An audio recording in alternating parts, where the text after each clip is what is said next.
Mon deuxième truc maintenant, je vous suggère de faire attention au clignement. Donc, le clignement, c'est une des choses qu'on devrait peut-être pas penser à faire de façon consciente, mais en même temps, on s'en rend pas bien compte. Mais quand on est concentré, on ne cligne pas assez. Donc, la fréquence du clignement est diminuée de plus de moitié et bien souvent, on va cligner aux trois quarts. On va cligner là, de façon incomplète.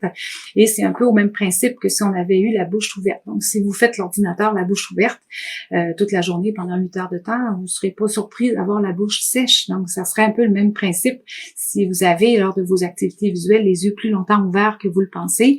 Ça peut vous avoir des conséquences de sécheresse oculaire qui est induite par la tâche. Si en plus, on disait tantôt, le taux d'humidité est bas, vous avez la bouche ouverte à 20% d'humidité, on peut s'entendre que c'est pas une situation idéale pour votre système oculaire. Alors, on a une petite question ici. J'imagine que la circulation d'air de la thermopompe peut avoir un impact sur la sécheresse oculaire. Effectivement, tout ce qui peut être agressant pour les yeux d'une certaine façon peut évidemment donner un élément supplémentaire d'inconfort.